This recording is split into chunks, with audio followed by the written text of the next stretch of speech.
Merci. On passe à l'élément, à l'atelier suivant.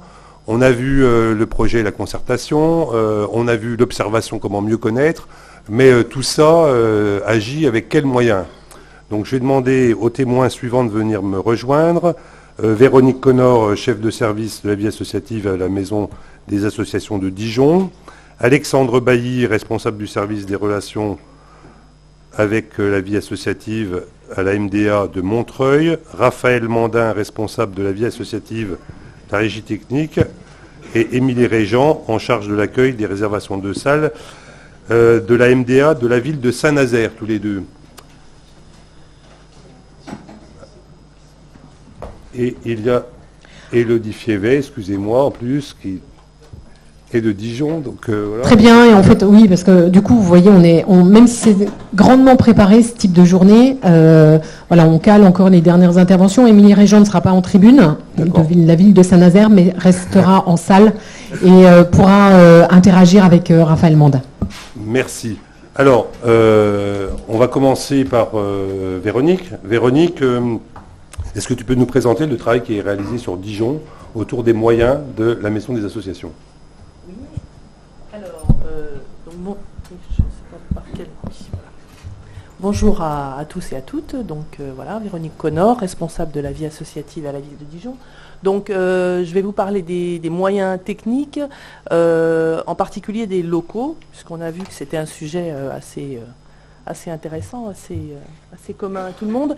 Les locaux mis à la disposition des associations. Alors, je vais vous présenter rapidement les différents locaux, dont les locaux de la Maison des associations, et on y reviendra un petit peu plus en détail après. Donc, les locaux qui sont mis à la disposition des associations par la ville. Donc, nous avons les locaux de notre Maison des associations, qui est donc une maison municipale, qu'on détaillera un petit peu plus loin. Différentes salles municipales qui sont gérées en commun avec notre service affaires générales, puisque nous, Vie associative et la Maison des associations, on gère les demandes des associations. Le service affaires générales gère les demandes des particuliers quand ils veulent utiliser ces salles. Donc ces salles sont réparties un petit peu partout sur le territoire de la commune, dans différents quartiers. Et puis, on a d'autres espaces municipaux aussi, type lieux de stockage, différentes salles d'activité qui sont aussi réservées aux associations et qui sont gérées par notre collègue qui s'occupe du patrimoine associatif. Voilà, et vous avez les mètres carrés qui sont indiqués. On a aussi deux bâtiments qui appartiennent à Dijon Métropole, notre autre collectivité métropole, voilà. Donc un bâtiment qu'on a appelé l'entrepôt, qui est un bâtiment réservé aux associations qui sont à activités culturelles, avec des salles de répétition, des bureaux privatifs, et puis des salles de réunion et un petit peu d'espace de stockage, voilà, qui représente à peu près 2500 mètres carrés. Et un autre bâtiment qui est la Maison des syndicats, qui, comme son nom l'indique, héberge différents syndicats, différentes confédérations syndicales, régionales, départementales et locales. Voilà, qui fait à peu près 2000 mètres carrés. Il y a de mémoire 2 associations qui sont aussi logées à la Maison des syndicats, mais la grande partie du bâtiment est réservée aux syndicats. Alors, comment sont gérés tous ces différents locaux ? Donc régulièrement, bien entendu, les associations nous contactent pour nous demander des salles pour différentes utilisations. S'il s'agit d'une demande de salle ponctuelle, alors ponctuelle, je l'entends comme des bureaux, enfin un besoin qui n'est pas permanent. Ça peut être du ponctuel récurrent, c'est-à-dire plusieurs fois dans l'année, ou du ponctuel vraiment sur une seule date. Donc on demande à l'association de nous faire une demande écrite. Les collègues de la Maison des associations qui ont la gestion de l'ensemble des locaux regardent quel est le besoin de l'association et comment on peut y répondre au mieux, soit dans la Maison des associations, soit dans une autre salle. On consulte notre élu à la vie associative pour qu'elle nous donne son accord, et puis on fait une réponse écrite à la Maison des à l'association, pardon. Donc la mise à disposition est faite à titre gratuit. avec une valorisation en fin d'année pour indiquer le montant dont a bénéficié l'association. Voilà, très rapidement, en gros, comment ça se passe. S'il s'agit d'une demande de locaux à titre permanent, donc là, ça peut être soit des espaces de stockage, soit un bureau permanent ou voilà, un local d'un autre type. Là, on va un petit peu affiner le besoin, bien sûr. On va demander à l'association de nous remplir un petit imprimé où elle va vraiment exprimer correctement son besoin en nous donnant tout le détail de ce qu'elle souhaite. Notre collègue qui s'occupe du service patrimoine associatif et qui a une vision encore plus large que nous de tout le patrimoine qui peut être mis à disposition des associations, elle va regarder ce qui peut être proposé à l'association en lien avec l'élu qui est en charge du patrimoine. Donc elle va faire une proposition ou éventuellement un refus, ça peut arriver si on n'a aucun local qui correspond ou si l'association est vraiment très très récente et qu'on a des demandes antérieures qu'on doit traiter avant. Cet avis, dans tous les cas, il va passer devant une commission d'élus. Cette commission se réunit régulièrement et elle a en charge à la fois l'examen des demandes de subventions et des demandes de locaux à titre permanent. Ce qui permet à tous les élus d'être au courant de ce qui est fait en termes de locaux pour les associations. Et après l'avis de cette commission, il y a une réponse écrite qui est faite à l'association, signée de l'élu en charge du patrimoine, avec l'établissement d'une convention d'occupation des locaux, puisque là on est sur de l'occupation permanente, et une valorisation aussi en fin d'année pour le montant que ça représente. Voilà. Dans notre évolution, on est en train d'étudier en ce moment avec notre direction des systèmes d'information la possibilité de gérer les demandes de locaux en ligne sur notre site internet de la ville de Dijon, où on a déjà d'autres services qui sont proposés aux associations. Les locaux sportifs sont déjà gérés en ligne, mais pas encore les autres salles, mais voilà, on y travaille. Voilà pour ce qui est des locaux, très, très rapidement.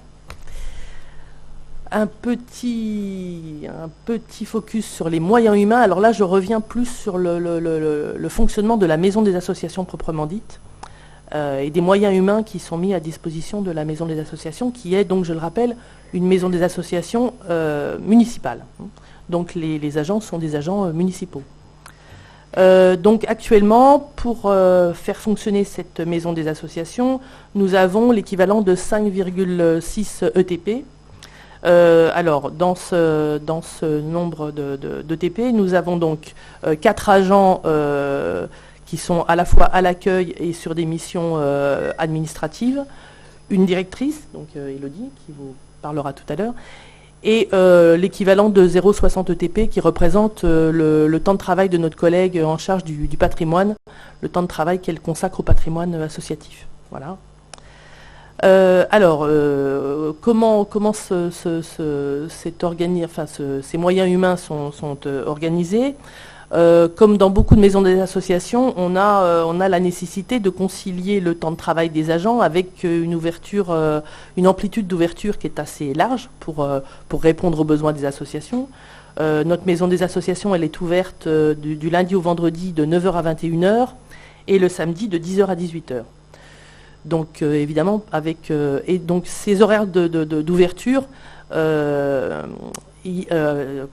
sont couplés avec une présence humaine à chaque fois. Hein, il y a toujours au minimum un agent présent sur les horaires d'ouverture. Et les associations ont la possibilité d'arriver avant 9h et de repartir après 21h avec un système de badge, mais la présence humaine est calée sur l'horaire 9h-21h.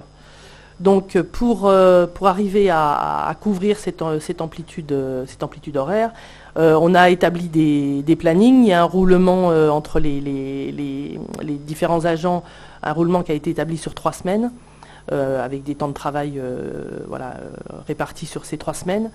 Et un planning qui est fait aussi entre les fonctions d'accueil, puisqu'on a 2 agents en permanence à l'accueil de la Maison des Associations, et les fonctions administratives, donc les agents à tour de rôle sont soit sur des fonctions d'accueil, soit sur des fonctions administratives, mais toujours à la Maison des Associations. Bon, c'est bon, enfin, au total. Bien. Très rapidement, voilà, on est en train d'étudier une évolution de notre organigramme, puisqu'on travaille aussi à notre projet d'établissement de la Maison des Associations, et on réfléchit à d'autres évolutions de notre organigramme en fonction des missions, des nouvelles missions qu'on pourra confier aux agents, mais voilà, c'est en cours de réflexion. Voilà.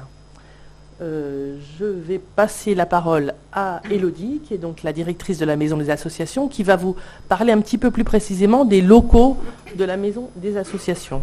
Alors j'ai bien entendu que j'avais 2 minutes pour vous... 1:30, d'accord. Alors ça va aller très vite pour faire le petit zoom de la Maison des Associations. Donc on a donc 4000 mètres carrés de locaux à disposition, ce qui représente 10 bureaux passagers, une salle de conférence, 10 salles de 20 à 40 personnes, 100 bureaux pour les associations, ainsi que 450 boîtes aux lettres pour les domiciliations. Les services que l'on propose à la MDA, donc on a un grand hall d'exposition, la mise à disposition gratuite de salles, un accès à l'espace photocopie, le prêt de matériel, tout ce qui est vidéoprojecteur, sono, tableau, etc. Un programme de formation gratuite tout au long de l'année. Cette année, pour info, on en a proposé 21. Des comités de vie assez régulièrement. On a le CRDVA, donc le Centre de ressources dijonnais de la vie associative qui est dans nos locaux et qui peut aider les associations à créer son association. La moindre question financière peuvent être répondues par le CRDVA. Et depuis août 2017, nous aussi, on a un Fab Lab. On est content. Et donc en projet, on espère avoir des espaces de coworking, une salle numérique à l'intention des associations et des usagers, ainsi qu'une salle de convivialité qui est presque finie de meubler. Donc c'est aussi la Maison des Associations, un sous-sol à réexploiter. En effet, moi je suis arrivée en février à la Maison des Associations. Donc de février à juin, le sous-sol c'était plutôt un lieu de stockage pour 5 associations, ainsi qu'une salle de répétition pour les trompettes dijonnaises. C'est bon, j'accélère. En juin 2017, c'est mon chef donc. On a dû donc reloger le stockage des associations dans d'autres locaux de la ville. Et donc en juin, juillet, août, nous avons fait les travaux de réaménagement pour accueillir le Fab Lab. Donc le Fab Lab, oui, c'est une nouvelle dynamique avec l'association Quelle Fabrique. C'est un lieu collaboratif et ouvert au public. Collaboratif, c'est ça qui nous a plu. À disposition toutes sortes d'outils. Pour qui ? Pour les créatifs, les bricoleurs, les enfants, vous, nous. Et pour donc aussi relancer une dynamique collective à la Maison des Associations. Donc ce travail est en cours, donc on a de nouveaux objectifs, c'est-à-dire favoriser le travail collectif entre associations, favoriser l'utilisation des outils numériques pour les associations et les usagers, et donc ce qui entraîne une étude de réaménagement du rez-de-chaussée. On va s'arrêter là, puisque tu as déjà dépassé de plus d'une minute. Oh, je vais passer, merci en tout cas, je vais passer la parole à Alexandre Bailly, qui est donc le responsable du service des relations avec la vie associative de la Maison des Associations de Montreuil, et qui va nous expliquer comment le projet est articulé au projet d'équipement. Alors, merci Bruno. Bonjour à toutes et à tous. Donc, moi, effectivement, je vais vous parler comment le Conseil de la vie associative à Montreuil intervient et anime la Maison des Associations avec nous, équipe salariée, agents municipaux de la ville de Montreuil. Pour vous expliquer ça, je vais être obligé de revenir un tout petit peu en arrière, mais ça fera écho aux propos de mes collègues de Caen, notamment sur la concertation autour de la création d'un nouvel équipement, puisque le fonctionnement actuel de la Maison des Associations découle d'une démarche globale qui a été lancée en 2012. Et du coup, je vais prendre juste 2 minutes pour vous présenter cette démarche, avant de me focaliser sur ce Conseil de la vie associative et de son rôle dans l'animation de la Maison des Assos. Et je vais essayer de garder 1 minute à la fin pour vous faire un petit retour d'expérience sur la mise en place. Donc cette démarche globale a été lancée en 2012. Il s'agissait de clarifier et de renforcer le partenariat entre la ville et les associations, Et pour faire ça, en fait, on est parti sur un triptyque, sur une définition de valeurs communes par le biais d'une charte de partenariat. Il s'agissait de repenser un lieu de dialogue entre la ville et les associations, donc ce fameux conseil de la vie associative qui préexistait, mais dont il s'agissait d'élargir l'assise pour en faire un lieu d'échange global entre la ville et les associations. Et du coup, il s'agissait d'ancrer dans le réel ces deux principaux piliers, cette charte et ce conseil de la vie associative. Et pour l'ancrer dans le réel, c'était simple, on avait un lieu, on avait la maison des assos, donc ces deux piliers servaient de base à ce projet d'équipement. On parle de maison des assos depuis le début, je me suis tenté une petite métaphore là-dessus. Si on va là-dessus, cette charte serait les fondations de cette maison. Le conseil de la vie associative serait le ciment entre les différentes pierres qui seraient les associations. Et la maison des assos en elle-même, son projet d'équipement serait le toit qui chapeaute un petit peu le tout de cet ensemble. Voilà donc globalement une démarche très resserrée qu'on a menée entre février 2012 et novembre 2012 qui a abouti à un passage en conseil municipal de 3 documents fondateurs, charte de la vie associative, règlement intérieur du conseil de la vie associative et projet d'équipement de la maison des associations. Donc voilà, vous comprenez qu'il y a une imbrication très très forte entre ces 3 éléments. L'un ne va pas sans l'autre, c'est pour ça que j'étais obligé de vous redétailler un petit peu ça. Je fais très très vite si jamais c'est pas clair. On aura tout le temps d'en reparler au moment du déjeuner ou par le biais des questions après. Donc ce conseil de la vie associative, pour donner quelques éléments un petit peu concrets, il existait depuis un certain temps à Montreuil. Je ne reviens pas sur la ville de Montreuil en elle-même, je fais exprès, c'est pour essayer de vous donner un petit peu une méthodo, une démarche qui pourrait être duplicable sur d'autres territoires. Voilà, je fais exprès abstraction du territoire montreuillois puisque voilà, je vous présente vraiment des faits duplicables. Juste pour vous dire qu'un conseil des assos existait déjà au préalable, il a servi de base au lancement de la concertation. Et on est arrivé sur une instance un petit peu repensée, un petit peu élargie, puisqu'actuellement on compte 41 membres au sein de ce conseil de la vie associative, décomposés comme suit, 34 associations, élus par leurs pairs lors d'une assemblée générale des associations pour un mandat de 3 ans. À ceci s'ajoutent 5 élus municipaux, l'élu en charge de la vie associative, l'élu en charge des sports, l'élu en charge de la culture, l'élu en charge de la politique de la ville et de la vie des quartiers, et un élu issu de la minorité municipale, complété par deux agents municipaux, la directrice citoyenneté et moi-même responsable de la maison des associations. Sur le fonctionnement du conseil de la vie associative, on est sur un fonctionnement volontairement souple et allégé. Avant, on était sur un fonctionnement de réunion mensuelle et on s'est rendu compte que le rythme faisait que l'ordre du jour était dicté par la municipalité, en fait, puisque nous, on avait les moyens de suivre et d'alimenter de mois en mois, ce qui n'était pas forcément possible pour des acteurs associatifs qui sont déjà sur de multiples fronts. Donc on est venu à quelque chose d'un petit peu plus souple, avec un fonctionnement à 3 ou 4 plénières par an, entrecoupé d'un fonctionnement de groupes de travail ou de commissions thématiques qui rendent compte au cours de ces plénières. Donc ça, c'est pour vous donner un petit peu ce que c'est que ce conseil de la vie associative. Et parler de commission thématique, ça me permet de vous dire comment on a tout de suite raccroché ce conseil de la vie associative dans la vie de la maison. On a été un petit peu pragmatique, on s'est dit que un dirigeant associatif passait déjà en moyenne entre 2 et 3 soirs par semaine en réunion avec ses adhérents ou en activité. Les 2 derniers soirs qui restaient, quand il était sympa, il acceptait de les utiliser pour travailler en lien avec la collectivité, soit sur le conseil de la vie associative, soit sur d'autres instances dans lesquelles il pouvait être. Donc on s'est dit que peut-être le petit créneau qu'on avait, on allait faire simple, on allait utiliser ce conseil de la vie associative sous forme de commission thématique comme instance de dialogue pour animer la maison des associations. En gros, dans le projet d'équipement, c'est posé comme ça, on a une commission thématique du conseil de la vie associative qui s'occupe de travailler à l'animation de la maison des assos. Concrètement, comment on travaille à cette animation ? On a posé le cadre, on a posé les fréquences de réunion.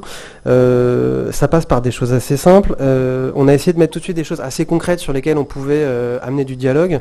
C'est passé au début par un avis du conseil de la vie associative sur les associations qui nous demandaient d'être domiciliées à la maison des associations. qui permettait de présenter un petit peu ces associations-là, pourquoi elles voulaient rentrer au sein de la structure maison des associations en se domiciliant. Ça permettait un petit peu d'échanger, peut-être de faire connaître de nouvelles assos au Conseil de la vie associative aussi. Ça passe aussi par un partage du programme de formation avec ce Conseil de la vie associative sur les thèmes qu'on souhaite aborder, ceux qui pourraient nous avoir échappé, mais aussi on partage avec eux le bilan de ces programmes, puisque voilà, on a un programme de formation à la maison des assos, il y a une évaluation de la formation, et avec à chaque fois systématiquement une petite question ouverte à la fin du questionnaire. Quel thème voudriez-vous voir aborder dans le prochain programme de formation? On discute de ça avec le Conseil de la vie associative quand on les voit.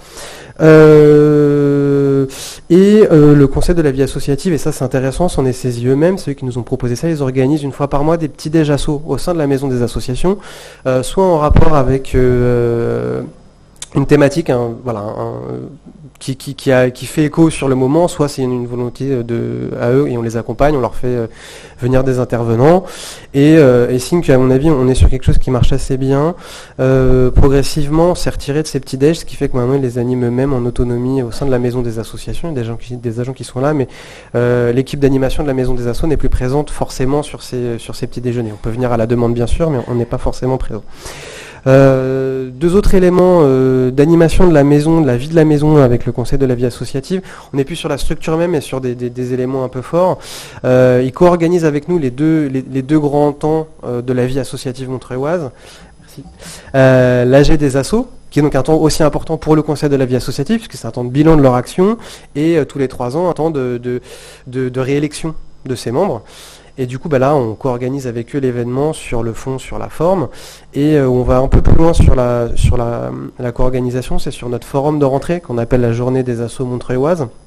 Où là, pour le coup, on travaille avec eux du début à la fin, c'est-à-dire que l'affiche est pensée avec eux, les textes d'invitation qu'on envoie, le programme est fait avec eux, le plan est discuté avec eux, le placement des associations. Donc on a toujours des petits jeux de post-it pour essayer de montrer qui est présent sans forcément montrer l'emplacement des associations qui viennent à ces réunions, parce que sinon après on se retrouve avec un phénomène un petit peu compliqué à gérer, ceux qui viennent pour chercher l'information pour leur asso et pas forcément se mettre au service du collectif. Donc voilà, on essaie d'être garant de ça en tant que maison des associations. Et pour aller au bout, pour vous expliquer, dans cette journée des assos, on a un espace scénique et la sono qui est utilisée pour animer ce temps-là est la sono du comité des fêtes d'un des quartiers de la ville, qui est une association. On pourrait faire venir une sono municipale, mais on a fait le choix, sur la proposition de cette association, d'utiliser son propre matériel, parce que ça ancre dans le réel aussi c'est un peu cette co-animation. Je crois qu'il me reste 1 minute pour faire un petit retour d'expérience sur les 3 points dont je vous ai parlé.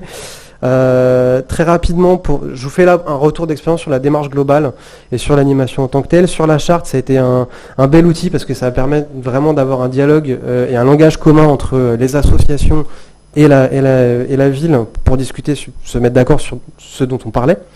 Par contre, effectivement, il y a un potentiel d'animation de cette charte qui est sous-estimé, sous-utilisé actuellement. Sur le Conseil de la vie associative, c'est vraiment quelque chose le fait de les avoir associés systématiquement à la maison des associations, les a replacés vraiment au centre, et nous c'est devenu vraiment un interlocuteur naturel et pour le coup incontournable, et dès qu'on pense de nouvelles choses, on les associe systématiquement. Ça me permet de faire un petit rappel sur les propos de Grégory sur l'Observatoire de la vie associative. On a monté un à Montreuil aussi il y a 2 ans, et tout naturellement on avait 3 associations du Conseil de la vie associative qui siégeaient au comité de pilotage de cet observatoire pour représenter vraiment les associations et le Conseil de la vie associative dans l'instance. Petite chose qu'on aimerait bien améliorer dans l'avenir, c'est travailler sur les questions de représentativité de ce Conseil de la vie associative pour essayer un petit peu de dépasser les assos, l'écosystème qui sont autour de la maison des associations. Et on se heurte à des questions un petit peu de fond qu'on n'arrive pas à trancher. Est-ce qu'il faut un conseil avec des quotas? Est-ce qu'il faut privilégier la représentativité par rapport à la motivation et à l'envie de participer des gens? C'est des questions qu'on n'arrive pas encore à trancher actuellement. Et en 30 secondes, les ingrédients essentiels à ce qui me semble dans notre démarche. Il faut une impulsion politique assez claire et une administration qui sera en capacité de mettre en œuvre cette impulsion politique à la base. Il faut une méthodologie claire et partagée avec les acteurs et des rôles du coup connus et acceptés par tous les gens qui se mettent autour de la table. Il faut effectivement quelques individualités motrices pour impulser l'énergie, ne serait-ce qu'en réunion. Une temporalité allongée volontairement, puisque on a besoin de plus d'anticipation, on a des circuits de validation qui sont forcément allongés. Et enfin, et ça je le gardais pour la fin, c'est fondamental à mes yeux, il faut prévoir dans tous ces temps-là d'animation des temps conviviaux et informels, parce que c'est comme ça qu'on crée la cohésion de groupe et qu'on a une bienveillance mutuelle et qu'on se prévaut des jeux d'acteurs. Et ça, pour le coup, ça peut paraître anecdotique, mais c'est vraiment fondamental pour co-animer une structure avec les associations. Voilà. Merci Alexandre. C'est dingue comme les minutes s'allongent. Je vais passer la parole à Raphaël Mandin, pardon, qui est responsable de la vie associative à la ville de Saint-Nazaire. Il va nous expliquer quel est le mode de gestion de la maison des associations de Saint-Nazaire. Alors bonjour à toutes et à tous. Je ne vais pas avoir le même débit de parole que mon prédécesseur.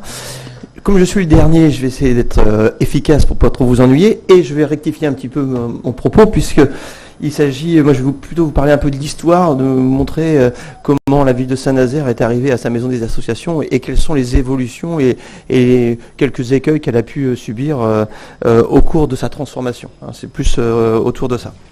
Donc Sylvain, je compte sur toi. Faut faire... D'accord. C'est parti.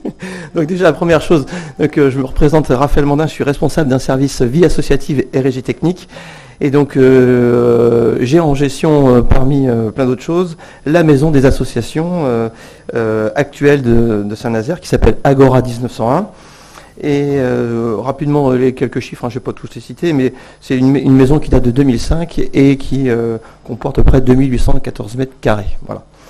On ne va pas rentrer trop dans le détail. Par contre, ce qui est important, c'est parler un peu de l'histoire. L'histoire à Saint-Nazaire, ville de reconstruction, et en 1978 voit apparaître un bâtiment qui s'appelle la Maison du Peuple. Maison du Peuple qui va rassembler, alors je ne vous fais pas la construction de 1978 à 2005, mais une photographie en tout cas d'un instant de ce qu'était l'organisation de la Maison du Peuple. Dans la Maison du Peuple, on y retrouvait un service vie associative qui était présent, qui avait pour mission l'accueil et puis la gestion des salles, tout simplement de la Maison du Peuple, mais également des salles extérieures sur le territoire.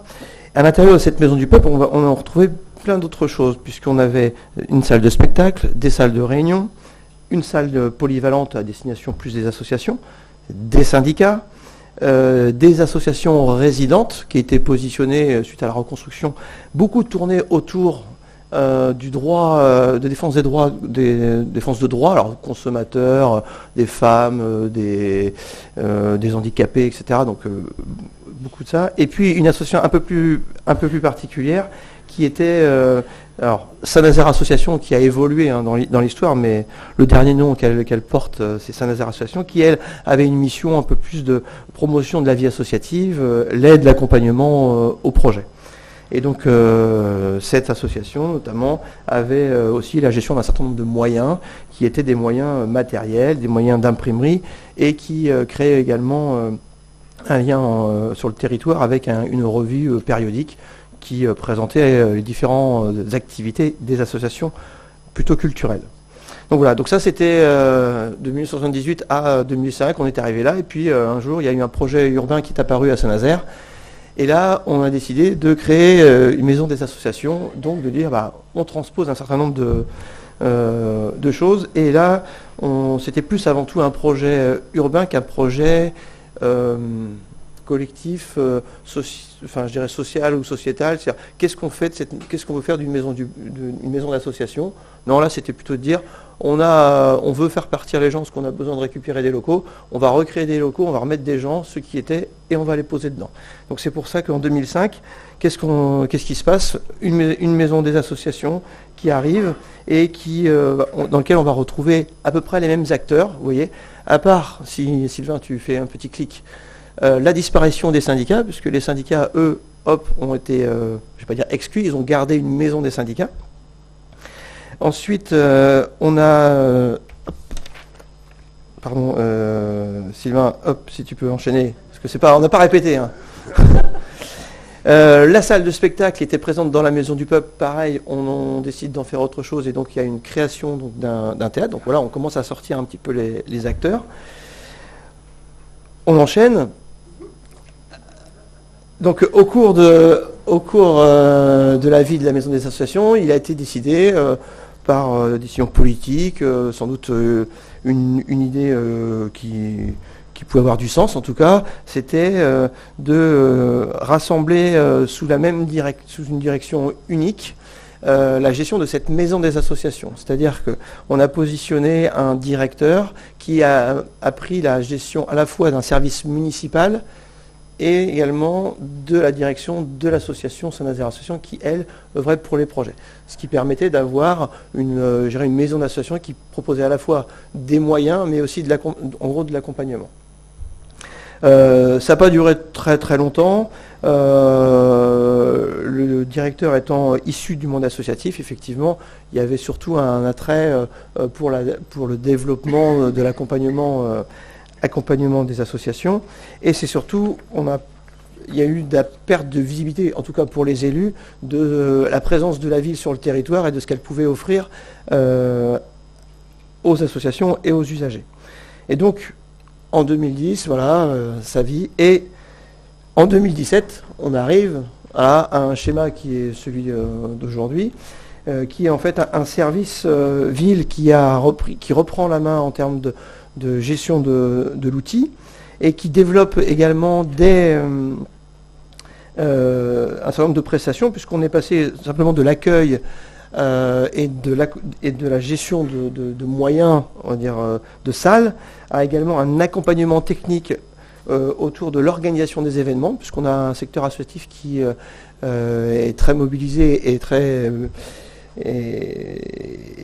influent sur le domaine de l'animation du territoire. Et donc, il est nécessaire de pouvoir les accompagner techniquement, tant sur les lieux que l'on va gérer, puisqu'on va avoir des salles dites polyvalentes, mais des grandes salles polyvalentes pour lesquelles il faut assurer un certain nombre de sécurité, apporter du conseil d'organisation, mais également sur le domaine public, puisque les associations œuvrent aussi beaucoup dans leurs animations sur l'espace public. Donc là, on développe ça. On devient également un service centralisateur de tout ce qui est relation à l'association, et notamment par le biais des demandes de subventions. Donc on est en train de mettre en place justement la dématérialisation de subventions, et donc tout passe par le service pour gérer tout ça. Et à côté de ça, on retrouve Saint-Nazaire Association qui va œuvrer sous l'angle l'accompagnement, développement des associations, etc.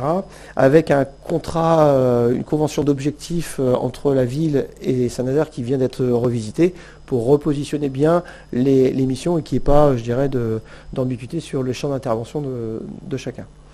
Voilà, et on retrouve toujours nos 11 associations résidentes, en plus de Saint-Nazaire Association, qui sont toujours les mêmes depuis, si vous l'avez bien compris, depuis au moins 12 ans, donc depuis 2005, mais bien avant.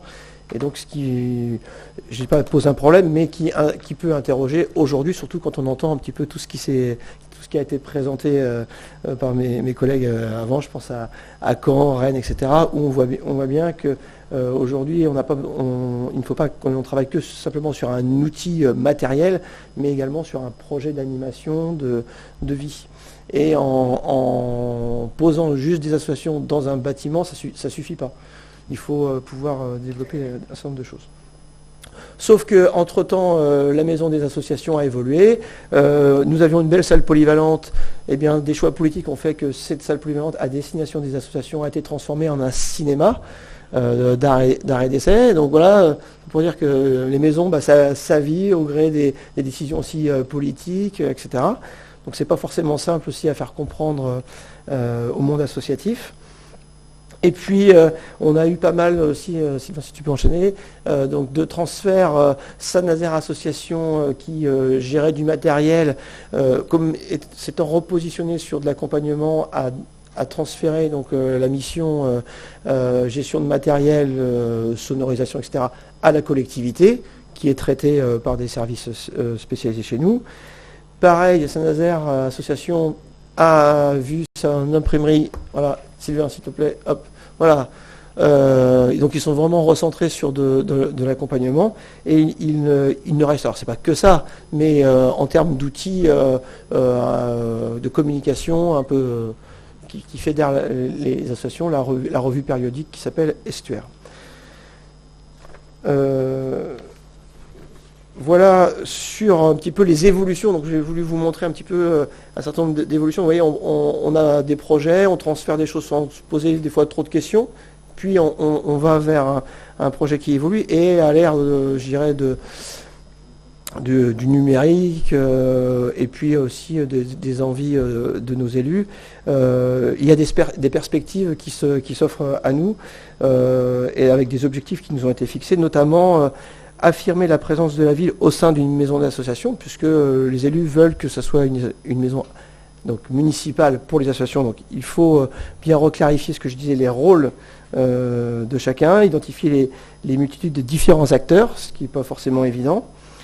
Mais aussi l'objectif, c'est de faire de ce lieu-là aujourd'hui une place centrale d'information, de rencontre, toujours portée par la municipalité, mais qui soit aussi un lieu d'échange inter-association et aussi avec les usagers, parce qu'on parle beaucoup associations, mais il y a des usagers bénéficiaires, en tout cas bénéficiaires des activités des associations qui ont besoin aussi de prendre connaissance de ça. Il y a aussi développer l'émergence de nouvelles initiatives associatives et notamment, j'entendais un incubateur à Rennes Association. C'est une idée qui émerge aussi à Saint-Nazaire. C'est comment favoriser à l'intérieur des maisons des associations la création de nouvelles associations. Aujourd'hui, on envisage, c'est plus qu'on envisage, et on a mis en place la possibilité à des gens qui ne sont pas montés en association déclarée de pouvoir bénéficier tout simplement de moyens pour aboutir à la création de l'association. Donc c'est une forme un peu d'incubateur, puisque aujourd'hui, avant, une association qui n'était pas déclarée ne pouvait pas bénéficier des moyens de la collectivité. Donc on essaye de développer ça. Et puis, pour faire vivre un lieu, donc là, ça rejoint un petit peu ce que disait Alexandre à côté, on envisage, maintenant, il faut animer ce lieu-là. Donc, pour l'animer, il faut fédérer, rassembler, et donc, par le biais d'un comité de vie, c'est comme ça que, pour l'instant, on l'a nommé, mais un comité de vie va créer une vraie dynamique au sein de la maison des associations. Voilà, piloté, alors, certes, aujourd'hui, par la ville, mais l'objectif, c'est de rassembler différents acteurs. Et donc, l'objectif de ce comité, ça serait d'animer, de dynamiser le lieu. Et là, Sylvain, je l'ai perdu, là, il a loupé un... Ah bon? Ah bon, mais moi j'ai un... Ah, c'est que t'allais trop vite. Alors j'en ai un autre, alors je vais le finir. 30 secondes. Voilà, non mais ça suffit. Donc c'est favoriser des projets interassociatifs, donc c'est ce que j'expliquais aussi par les incubateurs, etc. C'est optimiser, rationaliser les équipements, donc là ça rejoint un peu ce que disait Caen aussi. Donc créer de la mutualisation, les projets, c'est définir des nouveaux services attendus sur une MDA, donc c'est quoi les équipements qui sont attendus, c'est quoi leur dimensionnement. S'interroger aussi sur l'offre associative d'une maison des associations. Je vous expliquais que depuis plus de 12 ans, on avait des associations tournées sur une thématique forte. Est-ce que ça favorise le dynamisme aujourd'hui de la maison des associations ou pas? Voilà, c'est des interrogations qu'on peut avoir.